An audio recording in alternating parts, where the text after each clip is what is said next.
Before the cylinder fell, there was a general persuasion that through all the deep of space, no life existed beyond the petty surface of our own minute sphere.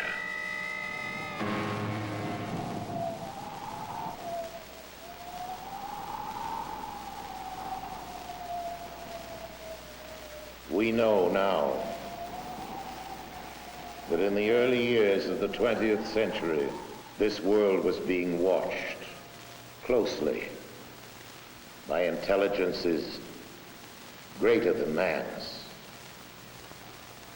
Across an immense ethereal gulf, minds that are to our minds as our minds are to the beasts in the jungle. Intellects, vast, cool, and unsympathetic, regarded this earth with envious eyes. And surely drew their plans against us.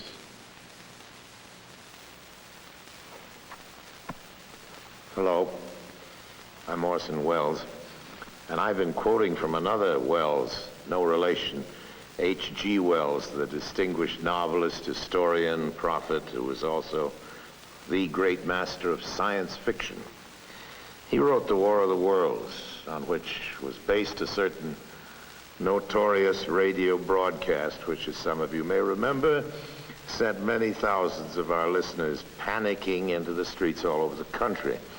H.G. denounced me for doing it, but later when he realized that our broadcast, like his story, was not intended to cause riots, but just to entertain, we got to be good friends, and I was forgiven. Whether all those people who jammed the highways and even took to the hills to escape the Martians have forgiven me is another matter. This is it. We thought that this was it. Listening to that show, I said we were very impressionable at that age because of Buck Rogers and Flash Gordon, and that really made a big impression on us. One fellow in particular who owned a store took the money from his cash register and loaded his car up with food and took off for the mountains and left his wife and children at home.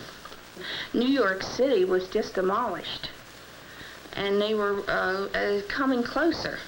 All of North Jersey is an inferno, and they are proceeding south. I can conceive of no nightmare as terrifying as establishing such communication with the so-called superior, or if you wish, advanced technology in outer space. George Wald is a Nobel Prize-winning biologist, one of a group of distinguished scientists meeting on the subject of extraterrestrial life. All of the people you will be seeing in this program, scientists, radio listeners, Orson Welles, have one thing in common. Each has had reason to believe in the likely existence of non-earthly life in the universe. I think there's no question but that we live in an inhabited universe that has life all over it. What I'm imagining is the facts that I've just stated becoming generally known, so that people know that out there is a million other civilizations. They all look fabulously ugly, and they're all a lot smarter than us. That seems to me useful and a character-building experience for mankind. From the monstrous Mars life of his famous broadcast, Orson Welles will be taking us through science fiction to science fact, to the new view of extraterrestrial life now emerging from probes to the planets, interstellar discoveries, and findings about the nature of life itself. A real picture as astonishing in its way as the science fiction of 1938. If there is life out there, intelligent life, how did we ever get the notion that it might be otherwise than friendly? Well, Mars, of course, is the god of war, so the planet bearing his name might be expected to have warlike intentions. In our broadcast, the Martians were as aggressive and ruthless as any human being. Ridiculous assumption on the face of it. They were supposedly as bad as we are, at our worst, and also much uglier. They brandished death rays in their slimy tentacles. And for a while at least, just toward the end of the radio play, they appeared to be totally invincible. What finally stopped them? Well, here's the way it went. In the words of the mythical Professor Pearson of Princeton, who was our commentator, I remember, he said, writing in his journal when the whole thing was put together again and the world was in business, I remember wandering through Manhattan, standing alone on Times Square, and catching sight of a lean dog running down 7th Avenue with a piece of dark brown meat in its jaws. I walked up Broadway, past silent shop windows, and suddenly I caught sight of a Martian machine. And then across Columbus Circle, I could see, standing in a silent row, 19 of those great metal titans, their cowls empty, their steel arms hanging listlessly by their sides. And I looked for the monsters that inhabit those machines, and then, before my eyes, I saw them stark and silent. The Martians themselves, with a flock of hungry birds pecking and tearing brown shreds of flesh from their dead bodies. And later, when their bodies were examined in laboratories, it was found that they had been killed by disease bacteria, against which their systems were unprepared. Slain after all man's defenses had failed by the humblest thing that God in his wisdom had put upon this earth, the common cold. And that's the way it was. Well, quite a lot of things have happened in the world since then. An invasion from the planet Mars, that at least is one thing that didn't happen. But in a way, you know, we have been invading Mars. If Mars hasn't exactly been invaded, well, it's certainly been investigated, not attacked, but thoroughly, very thoroughly studied.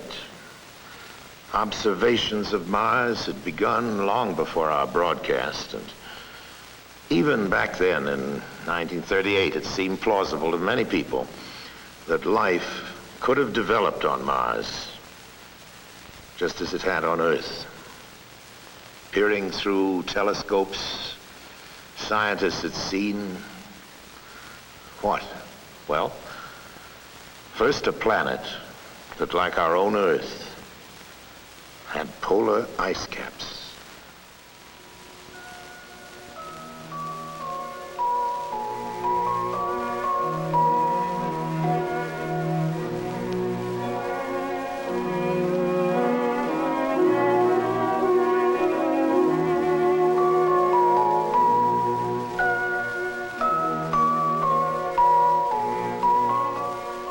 They were fascinated to see that the ice caps grew and receded with each year. Large areas changed color with the seasons. Did that mean vegetation? Straight lines were sighted on the planet's surface. Some called them canals. The American astronomer Percival Lowell believed that these Martian canals had been created by an advanced technological civilization. First in 1965 and then again in 1969, NASA sent spacecraft to fly by Mars and send back scientific measurements and close-up photographs. This is picture 21, a red picture, wide-angle picture, fantastic picture. That's beautiful. That's beautiful. Look at those little craters. This is a narrow-angle camera view. The Mariner missions were great achievements for the scientists. But the pictures of Mars showed a world of total desolation. Was Mars less like the Earth then and more like the Moon? There were no canals, no cities, no areas of cultivation, no signs of upheaval or layering in the Martian crust to indicate that the planet was active or evolving geologically. The pictures revealed no volcanoes to spew out gases that could enrich the atmosphere. And water, so essential to life, seemed to be present only in traces. The atmosphere was so thin as to make the possibility of life seem even more remote. For the fans of science fiction, not very exciting. But for scientists, the whole excitement is finding out the facts. That's the whole name of the game. Now, these first flybys had revealed only some of the facts. But all the same, the exploration of Mars and of all the other planets of the solar system was actually getting underway. I can't feel that any person with any soul can look out on that universe that surrounds us and can imagine the immensity of it and the history of it without being rather impressed with the idea that we, as little atoms made of the same stuff those stars are made of, have the capability to regard the other part of the universe. One piece of the universe has the ability to look at another part of the universe and wonder about it. That's a very amazing thing, and it brings into one's mind all kinds of thoughts about religion and philosophy and so on. But don't ask me about life on Mars, okay? In the fictional Martian story, in the War of the Worlds, it was understood that the Martians were fighting for their own survival. Their planet was growing so cold and inhospitable that they might perish if they remained. Well, real life confined to such a planet would fight for survival by trying to change itself, by evolving. Every living thing on Earth has evolved from the lowly, the invisibly small microbe.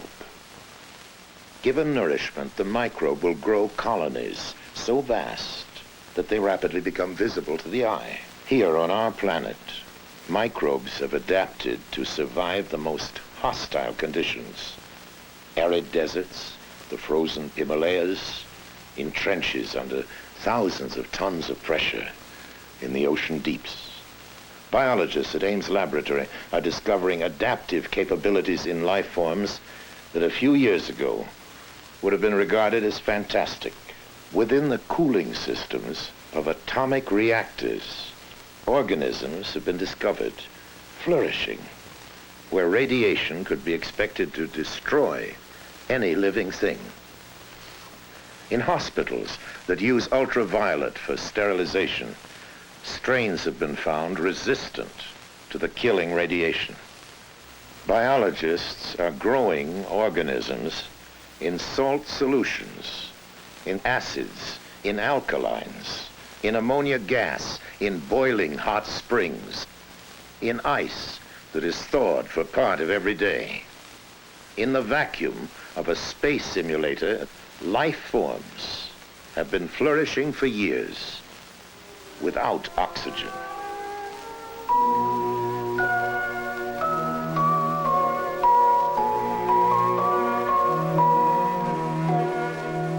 Scientists are studying the kinds of environments that could challenge life forms on the planets and moons of the solar system.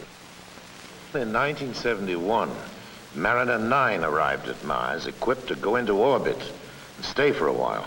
A good thing, too, because when it arrived, Mars' surface was obscured by a global dust storm. As the storm abated, a whole new Mars began to make its appearance. The first feature that swam into view, poking up through the dust, appeared to be a huge impact crater. But it stood miles above the Martian lowlands on the peak of an immense mountain, Nix Olympica. And as the dust settled further, the stunning truth emerged that the mountain on Mars was indeed a gigantic volcano. So, geologically, Mars was not a dead planet after all. Vast stretch marks on the planet showed that Mars' surface is shifting and changing on a colossal scale. Mars is beginning to look, geologically at least, more like the Earth and less like the Moon. And then new evidence of water has begun to turn up in surprising ways. Among the many clouds in the Martian atmosphere, some have been found to be composed of water. Then close-ups of the surface have begun to turn up strange, sinuous patterns. Some compare with the patterns cut into the surface of our own planet by the Mississippi River. Slowly the interpretation emerged that only a fluid flowing continuously over the Martian surface could have caused such patterns of erosion.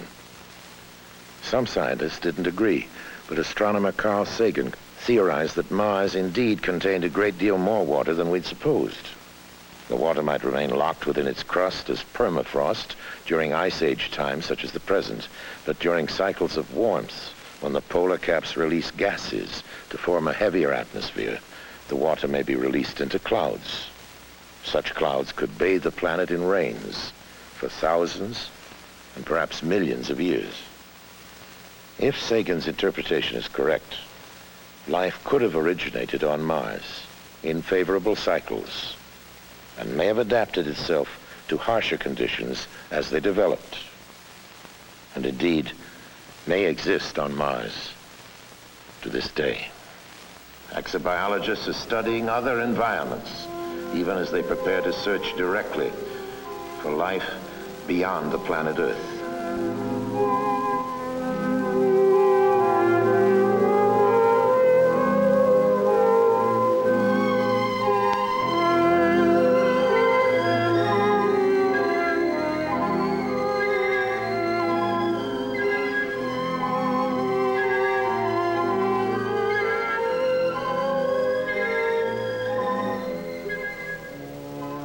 Flying by Jupiter, Pioneer 10 confirmed estimates that within its atmosphere are combinations of gases similar to those in which life originated on Earth.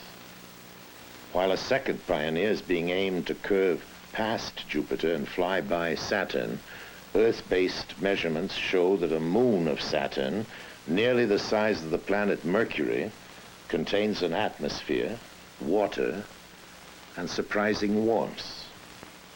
A Viking spacecraft is being readied to land on Mars in 1976, carrying an automated chemical laboratory to sample Martian soil for life forms.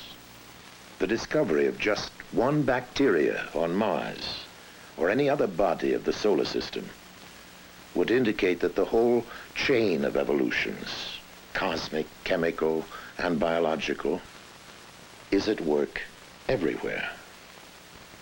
In that case, the creation of life anywhere in the universe would be more the rule than the exception. In that case, there may be other intelligent civilizations capable of communicating with us. In the impact on ourselves of contact with another intelligent civilization, how it might come about and what the effects might be, is now being discussed by serious thinkers the world over.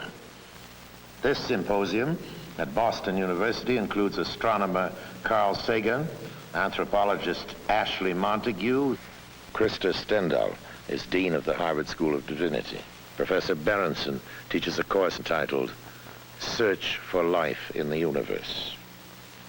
Professor Philip Morrison of MIT co-authored the first seriously reasoned paper on possible modes of communication with extraterrestrial life. George Wald won the Nobel Prize in 1971 for his work in physiology. It is now okay to talk about life elsewhere or intelligent life elsewhere, whereas a decade or two ago it wasn't okay. It was considered too speculative to be worth any investment of time. That the number of stars in our galaxy alone is so staggeringly large, of the order of 10 to the 11 or more. The probability of stars having planetary systems is so high, we think perhaps half. The probability that those planetary systems might be comparable with our own, and that the stars have some kind of an ecosphere, a sphere in which the radiation is suitable for life, that it's not too hot, not too cold, meeting the other criteria, seems so reasonable. These bits of information have come from astronomy primarily. Then we join with the biochemists who tell us about the probable evolution of life here on Earth, the kinds of elements that are necessary for it, DNA molecules, amino acids and the like, amino acids which have now been found in meteorites, that we have now found interstellar molecules floating out in the space between stars, so that you know the materials for a carbon-based life exist. We know that many of the building blocks of life in our own solar system exist off of our planet.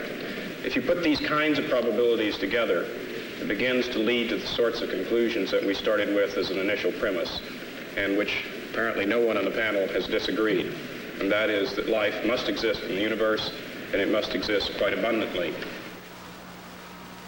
The most optimistic estimates, in the view of many, about the number of civilizations that there might be in the galaxy is of the order of 1 million, which means that only one in a few 100,000 stars has such civilizations. That would mean a billion such places just in our own galaxy that might contain life. As I believe there's a society of these groups, not just one. There are probably very many. If there's only one, we have no hope of finding them. There are probably thousands, maybe as many as 1 million. They probably already have had a long history of this same experience of finding new ones and bringing them into the network. And I would imagine if an advanced civilization wanted to talk to us, they would say, oh, well, look, those guys must be extremely backwards. Go into some ancient museum and pull out one of those, what are they called, radio telescopes, and beam it at them. In 1970, a study of the feasibility for picking up interstellar communication was made in California by a number of radio scientists there, as well as astronomers and others. It's called Project Cyclops. The outcome of that study was that the United States had the technical capability of building a large radio array, which would be able to scan the heavens with fairly great resolution and power sensitivity out to a distance of many hundreds or possibly thousands of light years, with the very distinct possibility of picking up a signal if it were there. Our present technology is able to detect ourselves anywhere in this galaxy of about 250 billion stars. First, the people beaming the message will be incredibly alien. Even if their biochemistry resembles the biochemistry Professor Wald teaches, it will not be all that close, you know. It will have enzymes, but it will be the LD situation will be quite different, and I don't know what chains of enzyme systems they will have at all. And you couldn't eat their food, very likely, even though they're the same biochemistry. Any more than we eat the food of a mushroom. It's very difficult to eat that.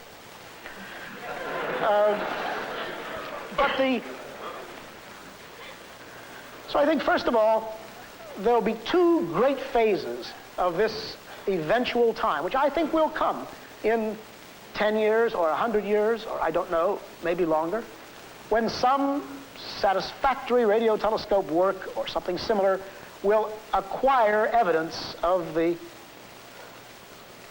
deliberate beaming of a message, protracted message out into space. So I think that will be easy and, of course, extraordinarily important. You will know very little of what that message says, say that it exists, and maybe some general geographic information from how far away it's coming, from what kind of a star, where.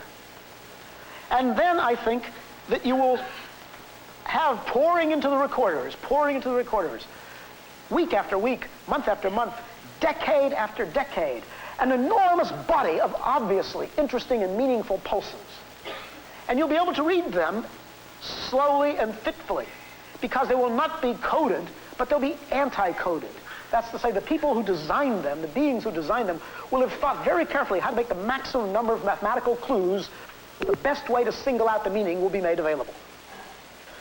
I think the most important thing that it will bring to us, if we can finally understand it, will be a description, if it exists at all, of how the beings disposing of great technology were able to fashion a world in which they could live and persevere and maintain something of worth and beauty for a long period of time. And finally, it would end our social and cultural isolation. To date, we have been bounded not only into our own countries and into our own small regions on this planet, but most assuredly within our solar system itself. If there are the tens of billions of other civilizations which the predictions indicate might be, then we would join a larger galactic community. In 1976, we're going to be able to explore Mars for perhaps not so humble microorganisms. Before and after that, we'll be searching the planets and the galaxies for clues to fill in the new patterns we're discovering. The evolution of evolutions that has produced us and the possible millions of other civilizations.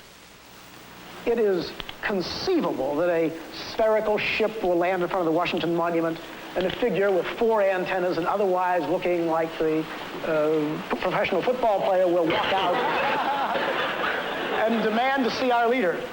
But I hope very much that the universe of circumstance is wider than the rather shoddy imaginations of science fiction writers for 30 or 40 years. And I'm pretty convinced it is. We've not found their guidance so great in any but the most modest activities, like going to the moon, which is not very much. The difference between the spacecrafts of NASA and the lurid flying saucery of that old radio War of the Worlds is the difference between science and science fiction. And yes, between war and peace. It's our own world which has turned out to be the interplanetary visitor. We're the ones who are moving out there, not with death rays, but with cameras. Not to conquer, but simply to learn. We are, in fact, behaving ourselves far better out there than we ever have back here at home on our own planet.